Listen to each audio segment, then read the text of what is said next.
Look at that, almost past her. Early movement, and she gets a boundary now through extra. Exposed the stumps, happy to go up and over the offside. Yeah, take a photo of that, pop that in the coaching manual.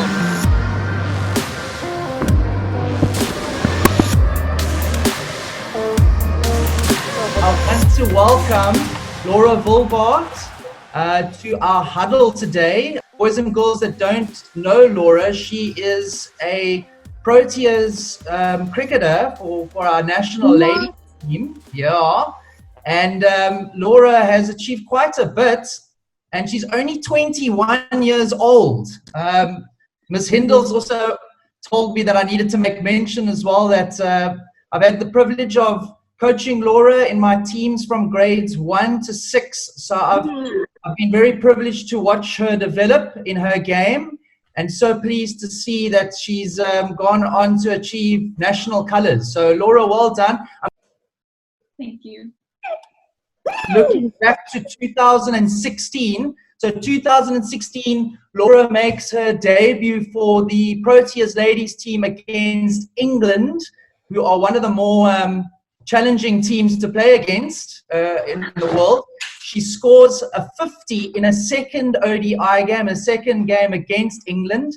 In that same year, she scores 100 against Ireland. Now listen to this. Being the youngest South African cricketer, male or female, to score 100 for our country, South Africa, at the age of 17 years old. 2017, she gets named the Women's Newcomer at the Cricket South Africa Annual Awards. 2018, gets contracted by Cricket South Africa, selected for the ICC Women's World 2020 tournament in the West Indies, and labeled the player to watch. And then just recently, 2020, January, was selected for the ICC Women's World Cup in Australia. And I know we lost narrowly to Australia right at the end of that semi-final, but really did us proud. And it's really great to see how our national ladies team have progressed over the years. So Laura, you're most definitely adding value to that team. There's been a lot of good talk about you. And as I mentioned, you're only 21 years old, so you've still got quite a lot of cricket left in you. So, yeah, so well done on that front. Before I forget, just to show the boys and girls Laura in action. So, boys and girls, the first one I've called What a Catch. Are you ready for this one? Gets through. No, what a grab that is. Standing.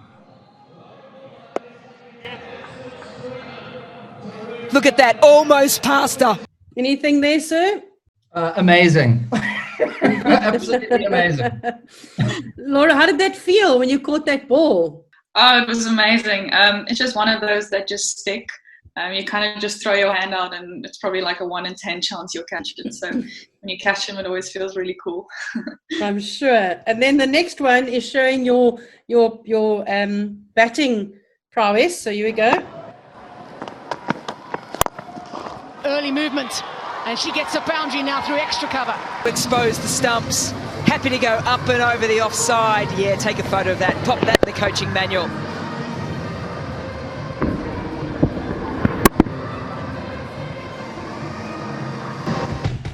I don't have goosebumps, so I've got goosebumps on top of goosebumps. That was awesome. I think that cricket shot is a serious cricket shot. I'm sure Laura will agree with me. A lot of our boys and girls that play cricket at school, they will know how difficult it is to pull a shot off like that, to give yourself room, and as the commentator said, expose your stumps and then to still hit it over cover. I think just highlights the amount of talent Laura has. Definitely the shot of the tournament, Laura, and the way things are looking this year, probably the shot of the year. All right, Laura. I've got a few questions for you, and I'm sure our boys and girls would love to know as well. How did you find this passion for the game of cricket, and at what age did you start playing? I started playing when I was 5 years old. I was friends with a lot of boys at school, and they started playing cricket. And I didn't want to miss out on any of the fun, so I just tagged along. And I ended up completely falling in love with the game. yeah, I was still at Parklands, and you were my coach back then. So I kept playing with the boys all throughout primary school. And yeah, we trained with you like 3 or 4 times a week, and I absolutely loved it. Yeah, I remember quite clearly. We used to run an academy on a Friday afternoon, and it used to get pretty intense. The fitness tests and the different types of skills training that we used to do. And I'll never forget. Laura always used to ask after training, like for 5-10 minutes, of how she could better her game every single Friday. Laura, as well, just looking ahead, I remember some of this.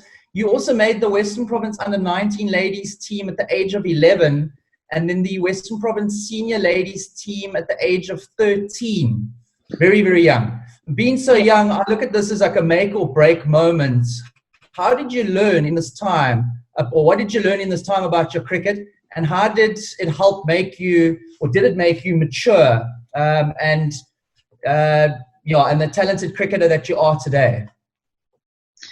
Well, back then, that was kind of the only age group of women's cricket that was available to play with. Now they have under 13, under 16, under 19. So there's a clearer pathway now because the game has progressed quite a bit. But back then it was kind of single swim with the big girls. So it was definitely a huge learning curve for me. I was probably a bit young looking back now. But at the same time, I think I was exposed to a level of cricket that was much higher than what I was used to. So I definitely had to find my feet quite quickly. But I do think I learned a lot during the time.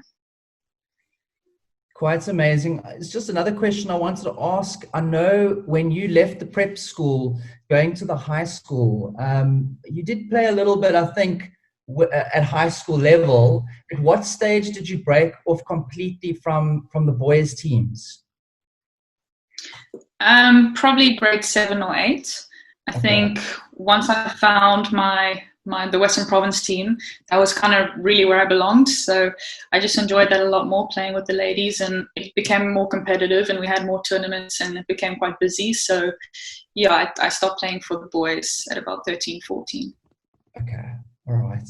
I see also you made the SA Proteas team 2016 at the age of 16, and playing against England as a debut, not an easy first country to play against.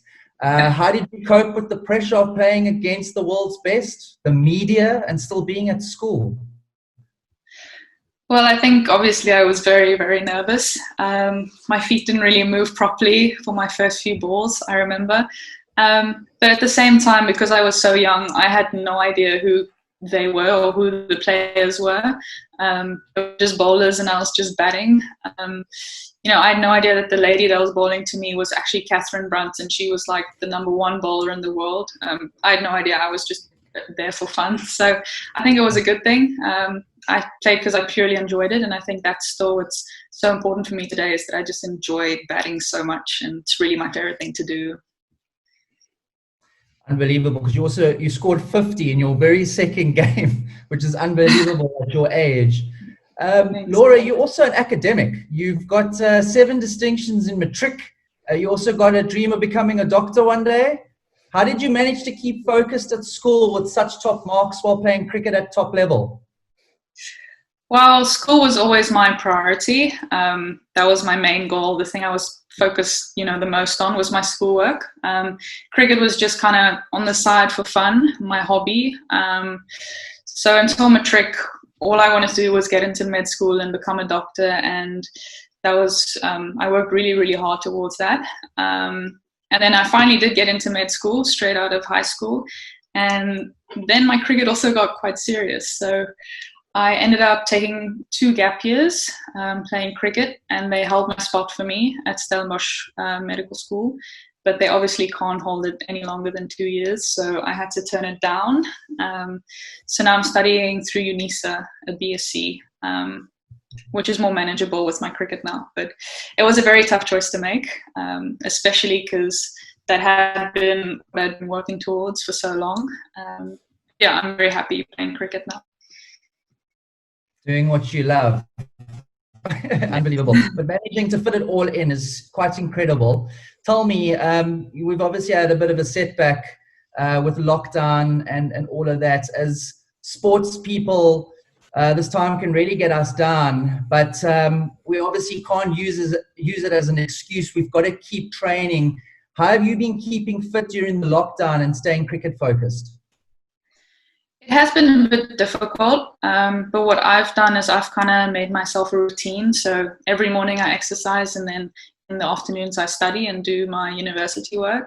But yeah, it's a bit boring running circles around my house the whole time, which I'm sure you know a lot of.